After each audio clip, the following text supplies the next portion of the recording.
4½ ஆண்டுகள் ஆட்சி செய்தும் தமிழக மக்களுக்கு 46 வகையான பிரச்சனைகள் இருப்பதாக உங்களுடன் ஸ்டாலின் திட்டம் மூலம் முதலமைச்சர் ஒப்புக்கொண்டிருப்பதாக எடப்பாடி பழனிசாமி விமர்சித்துள்ளார்.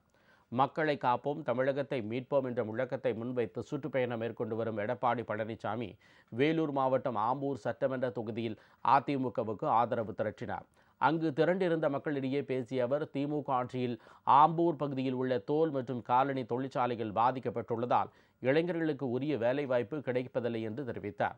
அதிமுக ஆட்சி அமைந்தவுடன் இந்த தொழில்கள் பாதுகாப்படும் என்றார். பிஜேபியுடன் அதிமுக கூட்டணி வைத்ததால் சிறுபான்மை மக்களுக்கு பாதுகாப்பு இருக்காது என்ற தவறான பிம்பத்தை அந்த சமுதாய மக்களிடம் திமுக ஏற்படுத்தி வருவதாகவும் குற்றம் சாட்டினார். அதனைத் தொடர்ந்து குடியாத்தத்தில் நடைபெற்ற பிரச்சாரத்தில் உரையாற்றிய அவர், 4½ ஆண்டுகள் ஆட்சி செய்தும் தமிழக மக்களுக்கு 46 வகையிலான பிரச்சனைகள் இருப்பதை முதலமைச்சரே ஒத்துக்கொண்டிருப்பதாக திமுக ஆட்சி வென்டிலேட்டரில் இருப்பதாகவும் அவர் விமர்சித்தார்.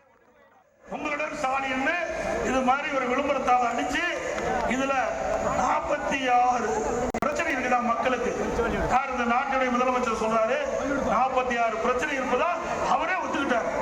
அவருடைய ஆட்சியில 46 பிரச்சனை மக்களுக்கு இருப்பதாக ஸ்டாலின் அவர்களே ஒத்துக்கொண்டார்.